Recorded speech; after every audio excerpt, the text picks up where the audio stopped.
Hello guys, welcome to my YouTube channel. কেমন আছো তোমরা? এখন আমরা কথা বলবো ইন্ডিয়ান সিনেমার কিছু লেটেস্ট আপডেটস নিয়ে। তো চলো ভিডিওটা শুরু করা যাক। আজকের প্রথম যেটা আপডেট সেটা হলো সালমান খান আর অ্যাটলিকে নিয়ে। তো দাবাংয়ে চুলবুল পান্ডের স্পিন অফ হতে চলেছে। অ্যাটলি এটার স্ক্রিপ্ট লিখতে চলেছে।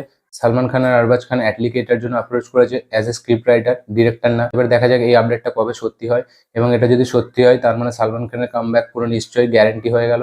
কারণ দাবাংয়ে সালমান খানের ক্যারেক্টারটা আমরা সবাই জানি কিরকম, এবং তার সাথে এখন অ্যাটলি অ্যাসোসিয়েটেড হচ্ছে। অ্যাটলি এটা পুরোপুরি ডিরেক্ট করবে না, তিনি টেকনিক্যাল টিমের সাথে থাকবে এবং অ্যাজ এ স্ক্রিপ্ট রাইটার তিনি গল্পটাকে ডেভেলপ করবে। এবং এটা যদি সত্যি হয় তার মানে সালমান খান দাবাং দিয়ে একটা বড় বিশাল বড় কামব্যাক করতে চলেছে। কারণ আমরা সবাই জানি অ্যাটলি গল্প লিখছে মানে তাতে মাস লেভেলটা কোন লেভেলে থাকবে। এবারে দেখা যাক এর কনফার্মেশনটা কবে আসে। আজকের পরের আপডেটটা Sanjay Leela ভানসালির cinema love and war থেকে। তো লাভ অ্যান্ড ওয়ারে আমরা সকলেই জানি রণবীর কাপুর, আলিয়া ভাট এবং ভিকি কৌশল এরা তিনজনই থাকতে চলেছে।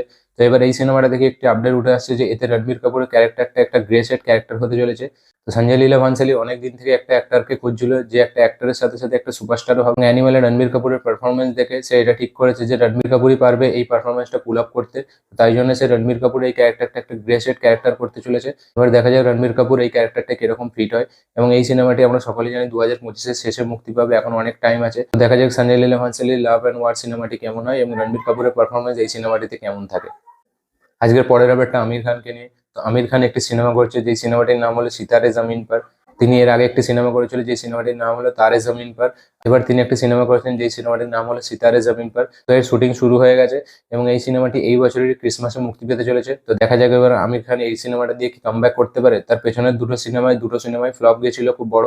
তো এবার দেখা যাক এই সিনেমাটি দিয়ে সে কি আবার বিশাল বড় একটা কামব্যাক করতে পারে। এবং আমরা সকলেই জানি যে আমির খান কোন লেভেলের একটা, এবং একটা সময় ছিল যেখানে সে ব্যাক টু ব্যাক 4-5টা সিনেমা খুবই বড় ব্লকবাস্টার দিয়েছে এবং 100 কোটি 200 কোটির ক্লাব তিনি চালু করেছেন গজনি থেকে। এবং গজনির পর থেকে তার ট্র্যাক রেকর্ড একদম আলাদাই লেভেলে ছিল, আমরা সকলেই জানি। কিন্তু তার পেছনের দুটো সিনেমা খুব খারাপ গেছে।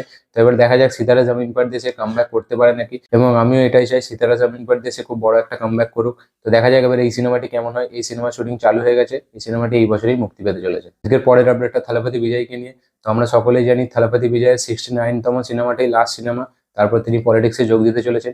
তো এবার এই সিনেমাটা থেকে একটা আপডেট উঠে আসছে যে থালাপতি 69 মেবি ভেট্রিমারান ডিরেক্ট করতে পারেন। ভেট্রিমারান তিনি যিনি ধানুষের সাথে আসুরানের মতো সিনেমা করেছে, এবং ভেট্রিমারান তামিলের একজন খুবই বড় ডিরেক্টর।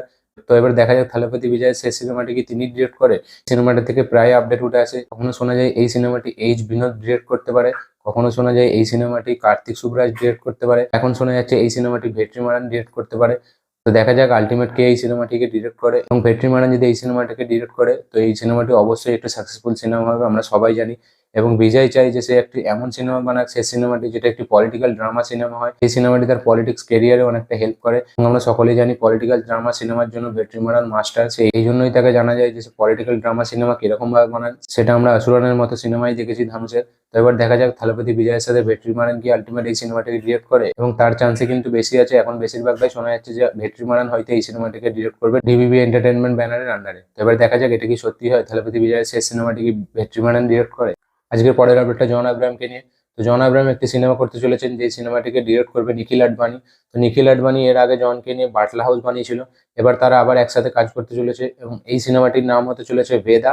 এর একটি ফার্স্ট লুক পোস্টার আজকে ছাড়া হয়েছে, এবং এই সিনেমাটিতে জনের পাশাপাশি শারবারি ওয়াঘ এবং অভিষেক ব্যানার্জি এরা দুজন থাকতে চলেছে। তো এবার দেখা যাক বাটলা হাউসের পরে নিখিল আডবাণীর সাথে এই সিনেমাটি কেমন হয়। এর ফার্স্ট লুক পোস্টারটা কিন্তু বেশ ভালো লাগছে, জনকেও খুব ভালো লাগছে এবং শারবারি ওয়াঘকেও একটু নতুন লুকে দেখা যাচ্ছে। তো এই সিনেমাটি এবছরই 12ই জুলাই মুক্তি পেতে চলেছে। এই সিনেমাটিকে জি স্টুডিও প্রডিউস করতে চলেছে। তো দেখার বিষয় এটাই যে সিনেমাটি কেমন। আজকের পরের আপডেট নীতিশ তিওয়ারির রামায়ণকে নিয়ে। তো নীতিশ তিওয়ারি একটি সিনেমা করছেন যে সিনেমাটির নাম হলো রামায়ণ, যাতে আমরা রণবীর কাপুরকে লিড চরিত্রে দেখতে পাবো। এই সিনেমাটিতে সীতার রোলের জন্য সাই পল্লবীকে কনফার্ম করা হয়েছে, জাহ্নবী কাপুর না। এই সিনেমাটিতে সীতার রোলের জন্য সাই পল্লবীকে নেওয়া হয়েছে।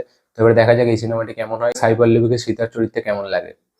আজকের পরের আপডেটটা আল্লু অর্জুনকে নিয়ে। তো আল্লু অর্জুনের পুষ্পা এখন শোনা যাচ্ছে 3টে পার্টে আসতে পারে, এটা যদিও কনফার্ম না।